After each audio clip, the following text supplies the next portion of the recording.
The first thing is the practice philosophy. Like, why are we talking about this with every single patient? Why are we looking at it? Why are we screening for it? And then going into the how, and that takes team training. I was an ortho assistant who had been certified in ortho, running 2 full days in my office for aligner checks, bonding, debonding, all of that stuff, but I had to be trained to do that. I work with practices that get certified to treat clear aligners, and then within 6 months, they are doing like 60 cases in that 6-month period. I'm actually working on a training around smile makeovers, and it's hard to market for smile makeovers. You can do it, but it's difficult, right? You got to spend a lot of money, a lot of energy, and your team has to be really trained. And I'm working with a doctor, and he's just like, I have figured out if I have 50 GP patients on my schedule, I know I'm going to have 5 smile makeovers in there that end up saying yes. Welcome back to another episode of Dental Marketing Go. I'm your host, Gary Bird. I'm the founder of SMC National, where we help offices just like yours level the playing field against the big guys out there so you can grow the way that you want. But you can't grow if you're not adding new services to your office. And right now, with the way things are going in the economy, you need to add larger treatment into your office to be able to survive. And today I have Allison, who's the executive and leadership coach at Clear Coaching. And she's going to be sharing the 3 red flags around your aligners and why you're not able to sell aligners as is. They're really, really simple, but I guarantee you, most of the listeners right now, you're doing at least one of these. And she's going to break down how to overcome those. And if you need additional help, she's going to be able to provide that also. You're going to want to stay tuned for this one. It's definitely a game changer. All right, we are live. And I was just having an amazing conversation with Allison before we hopped on the show. And she just wrapped up a really cool event in Bermuda, which she was on the podcast before about that. And it went really, really well. Really exciting around big treatment. A lot of big name speakers. And it seemed like a great group of people and a great destination. And I wanted to be there. I really did. And I just wasn't able to make it work. But I'm excited to have this conversation with you today, Allison. So why don't you tell me what the number one thing that you're seeing that's helping dental offices grow right now? You've probably noticed this before, but this podcast is unsponsored. What that means is we don't get paid to do it, but we want to bring you the best information possible. So how do we make sure that this content stays on the air? We need you to like and subscribe. Wherever you're at, whatever you're listening on, just give us a thumbs up or subscribe.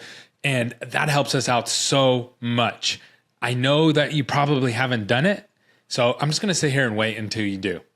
95% of our listeners have not subscribed to our podcast. So go ahead and do it now. Don't make this awkward. All right, good. Back to the show. I mean, you're talking to the clear aligner coach. So I'm seeing a lot of practices grow by implementing and doing more clear aligners. Awesome. So we hear that a lot, right? I know I've heard it a lot. I know people hear that all the time. And a lot of people are like, okay, cool, let's do it. And there's a little more nuanced conversation around that than that. So first of all, let's pretend that there's offices out there that are listening and they do clear aligners, but they don't do a lot of them. They're just doing a handful here and there. What would be the first step in them actually being successful with that? Yeah, and it's a mistake I think that a lot of practices make when it comes to trying to implement. They try to implement certain aspects of the clear aligner system without actually focusing on the why. Like, why is a practice doing more clear aligners? And shifting the practice philosophy in order to make sure that it's being done across the board in every single way that you're talking to and diagnosing patients. So the very first thing that I suggest and say to my practices when they're starting to implement is, you have to put your ortho goggles on when you go into your practice. You have to actually look for malocclusion, misalignment. You have to look for the things that you're ultimately going to treat with clear aligners. And that comes down to the system. So in the system of your new patient exam, in the system of your hygiene visits, in the system of all of your consults, are you actually looking for the things that you would treat with clear aligners every single time? And really have the entire team understand why. The best part about a clear aligner system is that your team can run the majority of that treatment. But if they're not bought into it and they don't understand why you're now talking about it, you're not going to have success. Yeah, that's so good. And you said something there. Your team can run a lot of it. What I've seen happen is doctors will add aligners to their repertoire of things that they offer. And, everybody tells them this is going to be great. It's easy. And then next thing you know, they're spending like 4 or 5 hours in the afternoon working on a case that they're maybe going to make $1,000 on, you know what I mean? Yeah. After everything. And it's just like, whoa, you could have done this in a different way. When you say getting your team aligned around this, like how can you do it in a way that your team is doing most of it and that it is easy, that you're not wasting a bunch of time on, cases in the afternoon after working hours? Yeah, it's such a good question. I see it a lot too. the first thing again is the practice philosophy. Like, why are we talking about this with every single patient? Why are we looking at it? Why are we screening for it? Why? And then going into the how, and that takes team training. I was an ortho assistant who had been certified in ortho, running 2 full days in my office for aligner checks, bonding, debonding, all of that stuff. But I had to be trained to do that. And so you can't just like let your team run wild and be doing aligner checks and scans and bonding without training. But once they are empowered in the why, the goal, the vision, and they have the training around the conversation, around the clinical skills, that is how you create success. Got it. Okay. And then how long does that practically take? Like if I let's pretend I'm a dentist and I'm like, okay, I'm doing 2 aligners a month right now. We do them, but it's only like when people really beg us for them. But how long does it take to like get this ramped up, and what does that look like? Oh, it can be really fast. I work with practices that get certified to treat clear aligners, and then within 6 months, they are doing like 60 cases in that 6-month period. And so if you think about it, though, 75% of your patients that are coming in have malocclusion. You're not going to treat the 75% of them. You're going to refer a lot of them out. But the ones that you can treat, if you have that conversation, you have a pathway that makes it easy for them to say yes, you can start doing a lot, because the best place to find your clear aligner patients is in your practice today. Yeah, 100. Yeah, I love that. I'm actually working on a training around smile makeovers, and it's hard to market for smile makeovers. You can do it, but it's difficult, right? You got to spend a lot of money, a lot of energy, and your team has to be really trained.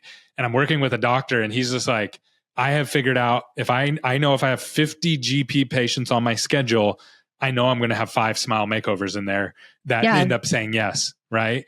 And I feel like aligners the same way. Like I could be sold on aligners. I have been sold on aligners before going into the dental office, but I have a story for you. I have one of my kids. He was like 19, so he wasn't a kid. He was technically an adult. Still lived at home. He went in and he's like, I really want aligners. And I was like, okay, go to this dentist, So he goes in and he's like, I really want aligners. And the person said, these are really expensive, right? And he was like, yeah, I know, but I can figure it out. I got good credit, And they literally talked him out of it. He ended up going to another practice. And I don't think that people realize that like their team's doing that kind of stuff. Oh my gosh, they have no idea. They have no idea. And unfortunately, I see the same thing. And that's why, investment inside of creating the systems, the why, the goals, the training, the conversation, especially for our hygiene team, like they're the ones that are sitting with the patients. They're the biggest advocates for our patients. Patients trust them so much. And if our hygienist is like, your clear layers are pretty expensive, I don't know if you should do them, the patient will not do them. That's it. That's so interesting. Yeah, I totally agree. So walk me through like how you help me solve this. Like how do you are you training the whole team? Are you training parts of my team? Is it automated? Is it like we hop on a Zoom? Like what does it look like? Yeah. So the way that I do this is through a 6-month intensive program that I meet with the entire team once a week. And we go through a different concept. We start from practice philosophy, diagnosis. How are we taking scans? How are we showing the patients what we're seeing? How are we having that conversation in our new patient exam and our hygiene recall and any treatment consultation that we're having?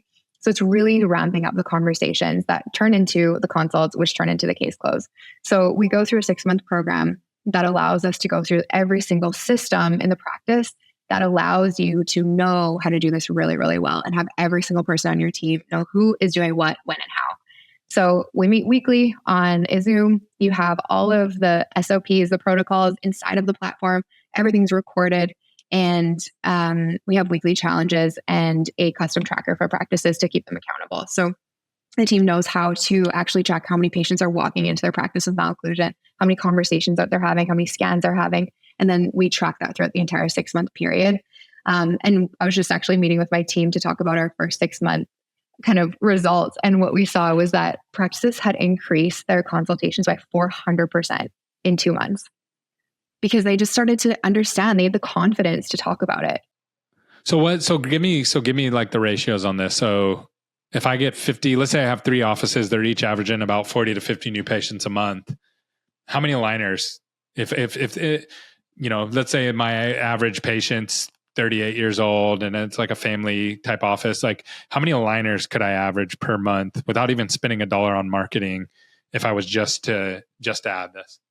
I mean, what we say is like, again, 75% of your patients are coming in with malocclusion. And let's say you're only comfortable treating half of those patients. And so you maybe say, okay, then only half of those patients say yes. Like, do the math with the new patients coming into the practice. We have those patients that are able to get started based on half of them that you want to treat and then half that say yes. So if my math is right, so you could do like 5 to like 7 new patients. If you're getting 50 new patients a month, 5 to 7 of those will say yes. Let's just call it 5. 5 will say yes to some kind of aligner treatment. So if I have 3 practices doing that, then I can do 15 aligners. And if my profit on those are like $2,000, that's $30,000 a month profit after I paid the team and the commission and the lab cost and all those kind of things. Like that would be on the conservative side, right? It would be because, I mean, more often than not, if you are picking, like, let's say you have 75% or 75% of those patients coming in and you're like, these aren't the ones that I want to see. I'm going to refer them to an orthodontist. And then you're going to have more than half of those patients say yes that you actually want to see if you're doing things right. And so the other thing that is important to understand is the better you train your team in order to handle those systems, the more profitable it becomes. Yeah. And I think I know why, but explain to me why that is. I mean, it's just chair time. It's doctor time. If you can add clear aligners, and a lot of the practices that are doing these cases, like they're working on 30 minutes of a consult and then 30 minutes to plan the case, and the team can essentially run the rest. That's not a lot of time that you're putting into each patient. And treating them well and doing a really good job. Yeah, that's the part everybody freaks out about, right? Like, oh no, we're not treating them well. So you need both. So what are doctors doing wrong when it comes to this chair tide? Because let's be honest, a lot of people don't track it. They're not really focused on it. It's really like, yeah, I kind of think it's this long that I'm spending, right? So what are people doing wrong? How does somebody know you're not doing it right if these things are happening if you're trying to do aligners? I mean, the very first thing probably is micromanaging. Not setting it up so that you feel confident in your team from the beginning. And I get that. Like, you need your team to do a good job. You need them to be hitting the mark on everything that they need to be doing so that your patients are treated well. Like, that has to happen. It's non-negotiable.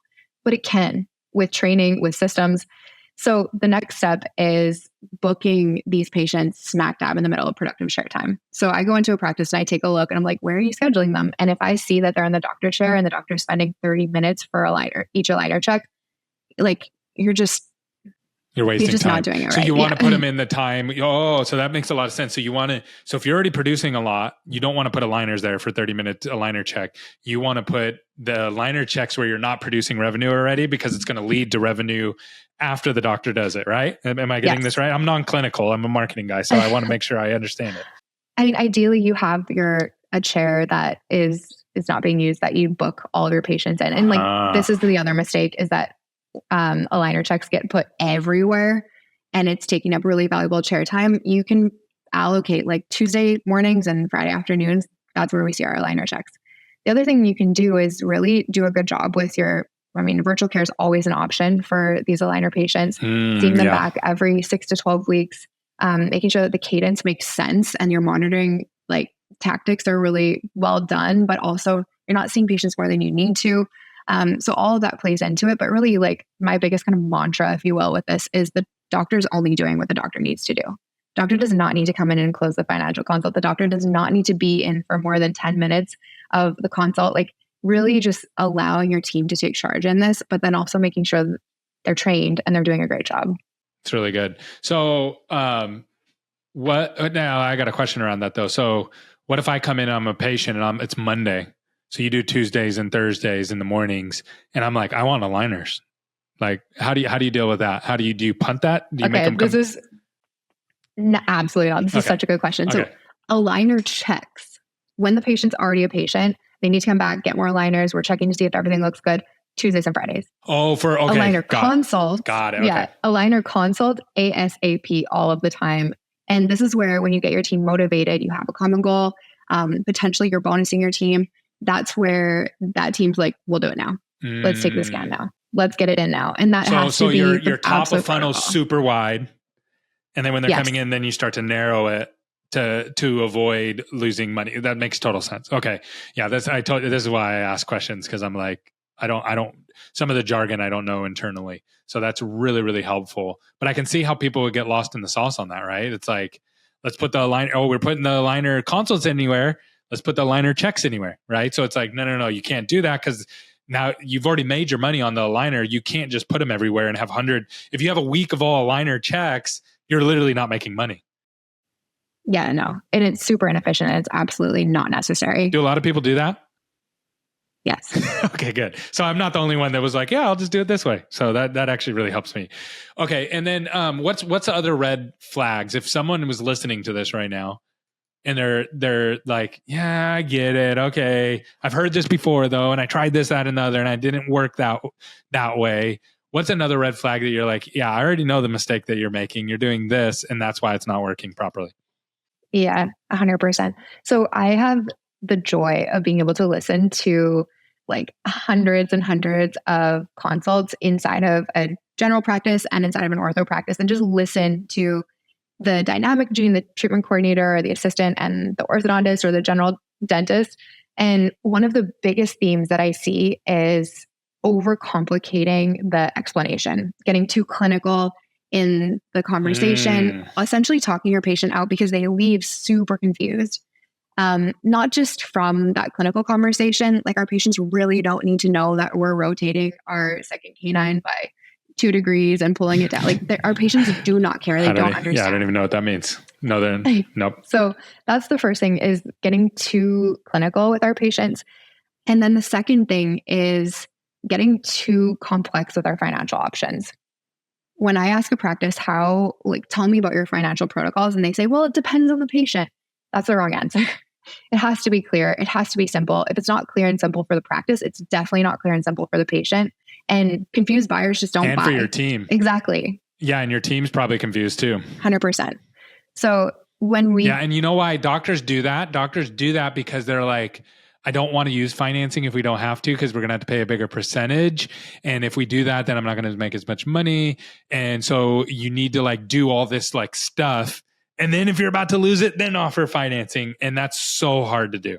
It's true. And I mean, when we look at kind of the data, there's some really cool companies like Gauge that really takes a lot of practices and looks at the data of what patients are choosing. Our down payment, I actually learned this today, on average is like $800 for clear aligners. And a lot of practices right now, they're still kind of wanting to cover the lab fee and take a couple $1,000s. And it's just not the way that people want to pay for orthodontic treatment. And I get it. Like, you don't want to be burned. You don't want to have a lot, like your AR will change when you implement clear aligners. It's just a fact. But I think having that kind of short-sightedness around needing to make sure that the lab fee is paid off for the patient to get started, you're losing patients. Like, they're going somewhere else because there's so many other options out there. There are. Yeah, that was so good. So if someone wants to reach out to you and say, okay, I want to learn more about how to learn this stuff, what's the best way to connect with you on this? Go to domoreclearalignercases.com. domoreclearalignercases.com. Yeah. So that's easy. Yeah. My email's there. You can connect with me. You can hop on a call with me.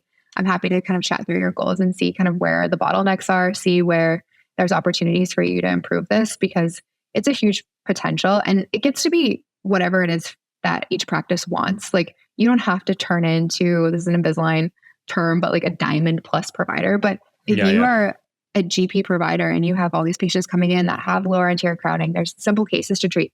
Why not treat them in your practice? You can. Yep. So it's just really recognizing your goals and the potential you have in your practice and then fitting that to your practice. And it's super possible. That's so awesome. Great job. Thanks so much for coming on. Thanks for having me, Gary.